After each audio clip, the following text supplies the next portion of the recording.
Hi, everyone. Welcome to the latest edition of the Bison Video Blog, brought to you by Gate City Bank with Jeff Kolpack. I'm Dom Izzo. The FCS playoffs return to Fargo for a 13th consecutive season. North Dakota State will open up the second round with the University of Montana. The Grizz, who rallied from a 24-3 halftime deficit, 17-3, it was 24-3 third quarter deficit against Southeast Missouri State. And the first trip for the Grizz to Fargo in 7 years. These used to be the preeminent programs. Montana is trying to get back to where they were from 2000 to 2009, and it's going to be a hard challenge for Bobby Hauck's team on Saturday afternoon. I felt like they've been on the verge in the last few years with Bobby Hauck, and I feel like they've been close, just haven't been able to get over whatever hurdle that they need to get over. This was a big year for them. They were a preseason favorite to win the Big Sky, and one of these teams mentioned for Frisco could still get there. We don't know, but right now they've gone through some issues as far as, I think, more defensively than anything. And come to Fargo now after having to play an opening round game. That's never a tough easy. one, too. It was not like it was a boat race. They had a rally from, like I mentioned, 24-3 down, got a couple of special teams touchdowns in the third quarter to rally to win that football game. As many people maybe saw the Brawl of the Wild game where they gave up over 560 total yards, 400 more on the ground of Montana State. If I'm Matt Entz and I'm looking at what Montana State did, that's number one. Obviously, we run the football anyway. That's goal number one for the Bison. Well, you're looking at Tamarick Williams and Kobe Johnson and a whole lot of that. And why wouldn't you? I mean, you'd start. You look at a game plan for Montana. You'd start with certainly your power game. You got one of the best offensive linemen in the country in Cody Mauck. You got other guys up front who have been around a long time and are good and know what they're doing. So why wouldn't you go that way? Now, Montana can scare you in one way, and that is they're really good at special teams. They have some dynamic returners, and they got the #1 net punting team in the country and one of the top punters in the country. You love net punting. That's one of I your love net punting. That's one of your favorite stats that you always go to. Lucas Johnson is their quarterback, and he can reward you, but also a lot of risk when he throws the football. I think inconsistent has been the word for the quarterback position in Montana, and Lucas Johnson's been in and out of the lineup with injuries. He got hurt, I think, was it Weber State? That was Sacramento State. Sac State. An overtime loss. They got hurt out there, and maybe he hasn't been the same since coming back. It was, I think, a pretty solid concussion that he went through. The backup quarterback at Montana is not really the next guy in waiting, I don't think, and they get really pedestrian if Lucas Johnson's not in there. And I look at it. Junior Bergen's a guy you mentioned special teams. Watch him. He had a punt return touchdown. They've got some electric guys. It's just a matter of consistency, like Kolpack said. And I look. If you want an honest, real evaluation of them, watch the Idaho game, because that was when everybody was healthy. Idaho went to Missoula, and they manhandled the Grizz that day. That was surprising. Yes. And that was when you first thought, oh, maybe Montana's not something's up, right? What we thought. They have a great safety in Robbie Hauck. He's the all-time leader in tackles in Big Sky history. And that's good news and bad news. The good news is he's a good player and he right spots and knows how to play the position.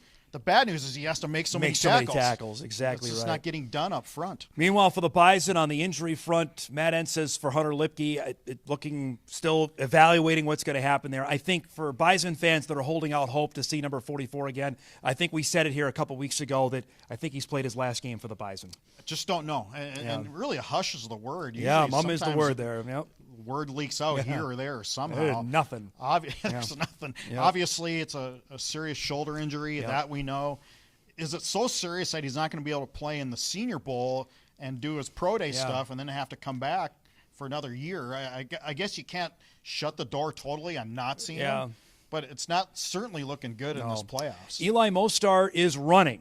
Not practicing, but he's running, which is a good sign. If the Bison can get past this game, then maybe number 53 is back out there for the quarterfinals. So you're of the opinion that he's not playing this game? I don't. Running is not practicing. Running is not practicing is what Entz exactly told me. He tried to pinpoint the white medical shirt. And he said he's running. Is what he said. I don't think he's playing this week. I think we're getting close, though. That's the interesting part. If the Bison can keep this going, that you're going to get an All-American kind of player back on the field. But it's the playoffs time, Dom. I mean, I'm sure if you left it up to the player and coaches. Yeah, I think he would be out there playing.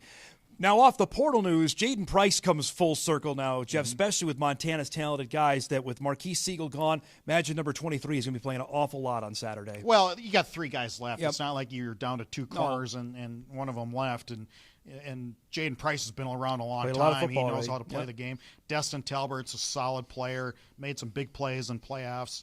Courtney Eubanks is, we think, a really outstanding corner.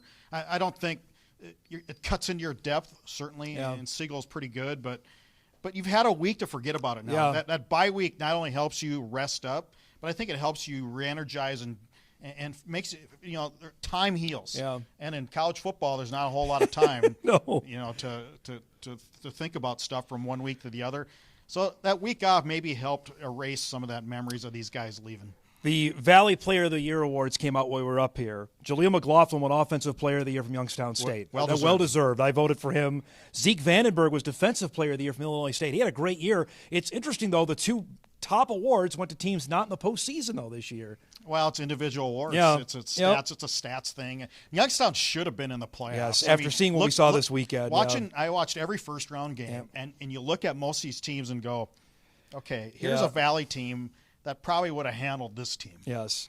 John Stiegelmeier was voted Coach of the Year. Should be. The Jackrabbits won it outright. They didn't share it for the first time at 8-0. He had a great year. Doug Phillips could have got consideration, simply what you just said about what Youngstown State did I went back and season. forth on Stig and Doug Phillips, and ultimately I think I've voted Stig in the past. I did the new guy, Doug Phillips. Just he had to go from absolute nothing when he took over that program. It was virtually in disarray with so many portal guys coming and leaving.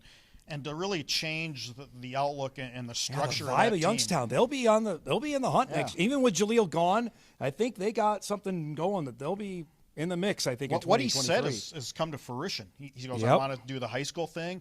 I want to develop guys, and whatever he said, that's what's happened. To me, that's a Coach of the Year. One quick note, too. The Bison won't see Youngstown on the schedule in 2023. Back to the injury front. Joe Stuffle is out running as well. If he can't go, might see a whole lot of Perham's. Finn Diggins might be the guy at tight end if the Bison are down. Now, granted, Logan Hofstad may flex out, and we saw he's continually got more involved in the offense over the last half of the season. I like Finn Diggins. I liked him in fall practice on the times I saw him. I thought he was adapting to the offense pretty well. Needs to continue to get a little bigger and stronger. But remember, this is a high school quarterback, so he's got some skills. He's got some ball skills, and he's got some athleticism and probably pretty good feet. Three-sport standout at Perham High School. He was great in baseball. He was great in basketball as well for the Yellow Jackets, and we'll see if that ends up coming to fruition. Stuffle's a big loss.